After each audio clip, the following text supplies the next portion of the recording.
उन्होंने ये इल्ज़ाम क्यों लगाया आपको मालूम है? उन्होंने ये इल्ज़ाम इसलिए लगाया है, उत्तर प्रदेश में भी चुनाव चल रहे, चुनाव का सीज़न आ रहा है, तो उन्होंने सोचा कि कैसे बाबरी मस्जिद राम मंदिर का झगड़ा तो ख़त्म हो गया, अब कोई मुद्दा रहा नहीं, इसीलिए वसीम रिजवी को खड़ा करो। और वसीम रिजवी पता कौन? जिसकी बीवी, जिसके बच्चे, जिसके बेटे, जिसका पूरे रिलेशन उससे बैकआउट कर चुका है, बाइकाट किया। हमारे यहाँ इसको हिंदी में बोलते हैं रंडुआ, यानी जिसके सब छोड़कर चले गए हों, ये वही बन गया। दुनिया के अंदर अल्लाह ने ऐसी अजाब दी, ऐसे अजाब में उसको फंसाया कि उसका कोई भी साथ में नहीं। चाय पीने के लिए मोहताज है आज की तारीख में, घर में कोई फर्द नहीं। घर में खाना बनाने वाली जो होती मैट, वो भी उसको छोड़कर चली गई। वो करी तुम हमारे नबी को गाली देते हो, मनहूस, तुमको तो पत्थर तक नहीं दूं मैं बनाकर, सब छोड़कर चले गए। तो कहीं जगह नहीं मिली तो चले गए कहाँ? नरसिंहानंद के पास।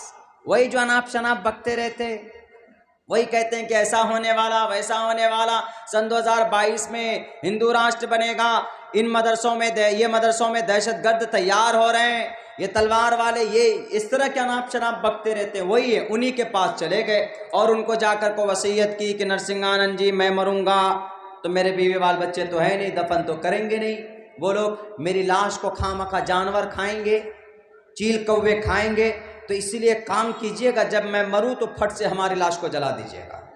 ये वसीयत कर डाली उसे। पता है क्यों खड़ा किया? खड़ा किया कि नबी के शान में इनको बुरा भला कहलवाओ। मुसलमान जितने भी हैं सड़कों पर आएंगे, दंगे करेंगे, हिंदू मरेंगे, मुसलमान मरेंगे, हिंदू मुसलमान हो जाएगा, हिंदू वन साइडेड हो जाएगा और दोबारा हम कुर्सी पर बैठ जाएंगे वोट लेकर। इनका ये है नीति, ये मकसद है उत्तर प्रदेश में वसीम रिजवी को खड़ा करने का।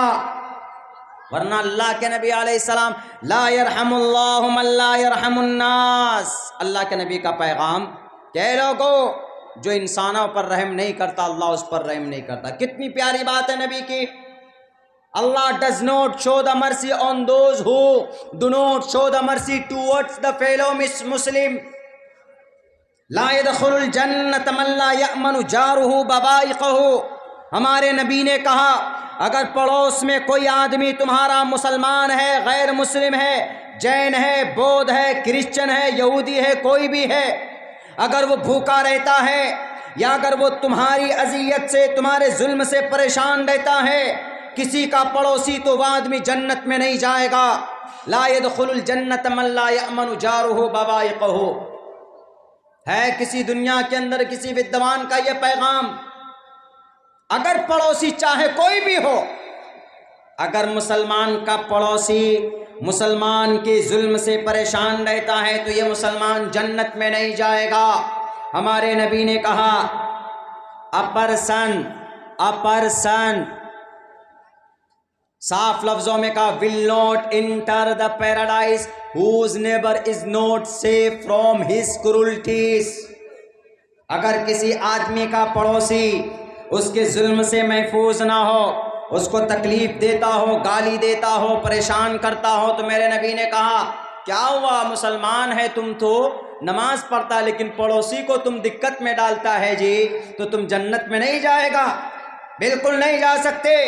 उठाओ वसीम रिजवी इन हदीस को, नरसिंहानंद जी पढ़िए इन हदीसों को। उस नबी को कहते हो कि मानसिक एतबार से बीमार थे, मानसिक एतबार से बीमार थे, शर्म आनी चाहिए। मेरे नौजवानों, इस तरह के वीडियोस आपके पास पहुंचते हैं तो इनको रिपोर्ट कीजिए। फेसबुक चलाते हैं ना हमारे नौजवान, तो रिपोर्ट तो जानते होंगे रिपोर्ट क्या होता है। सोशल मीडिया वाले हमारे यूट्यूबर से पूछ लीजिए, रिपोर्ट कीजिए। वायलेंस फैलाने की वजह से, शांति को भंग करने की वजह से, उसमें यह कंप्लेन दर्ज कीजिए, रिपोर्ट इन अब्यूज डालिए, उसको ब्लॉक कीजिए, इतने कंप्लेन कीजिए कि उसका आगे अगर किसी भी चैनल से या किसी भी पेज से वो यूट्यूब में या फेसबुक के अंदर डालता है तो ब्लॉक हो जाए, उसको परेशानियों का सामना करना पड़े। या सिर्फ सलमान खान का सिक्स पैक देखते रहिएगा। हमारे नौजवानों, आपको अब खड़ा होना होगा। हज़रत मुआज़ की, हज़रत मुअव्विज़ की तारीख़ आपको बनानी पड़ेगी, दोहरानी पड़ेगी। और मैं अपनी माँ और बहनों से कहना चाहूँगा, अब ज़माना वो नहीं रहा। आपका बच्चा आपके कोख में है, बच्चे की ज़िंदगी सही रास्ते पर जाती है 3 आदमियों की सही रहनुमाई करने से। मातृमान पितृमान चार्यवान पुरुषो वेदः। पुरुष ज्ञानी बनता है माँ की वजह से, पितृमान पिता की वजह से, चार्यवान गुरु की वजह से। यानी औलाद सही रास्ते पर जाते हैं, 3 आदमियों का हाथ होना चाहिए उसमें। सबसे पहले माँ का हाथ होना चाहिए कि जब से वो बच्चा मादरे रहम में है, जब से वो बच्चा प्रेग्नेंट होकर हमारी माँ के कोख में गया, मातृमान पितृमान चार्यवान, जब से उस बच्चे की परवरिश शुरू हुई, पेट में 9 महीने तक माँ को चाहिए कि वो माँ अच्छा काम करे, कुरान की तिलावत करे, नबी पाक अलैहिस्सलाम की अहादीस को सुने सुनाए, और ड्राई फ्रूट ले अपनी वसअत के मुताबिक, दूध का इस्तेमाल होना चाहिए। वो बच्चा साइंटिफिकली अंदर से स्ट्रांग होगा। आपको पता है यहूदियों के बच्चे इतने मजबूत क्यों होते हैं?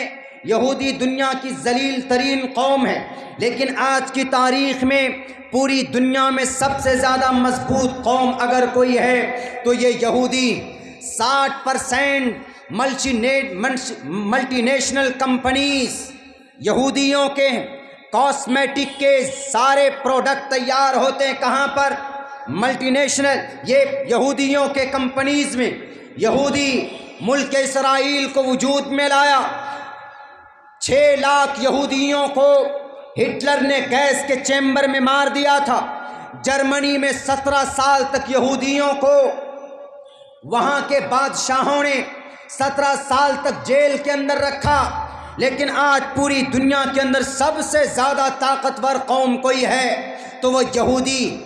मेरे भाइयों, मेरे माओ, मेरे बहनों, मेरे चाचाओ, मेरे गयूर मुसलमानों, आपको मालूम है कि यहूदी बच्चे और यहूदी लोग, यहूदी कौम इतनी ताकतवर कैसे बनी? सोशल मीडिया चलाकर नहीं।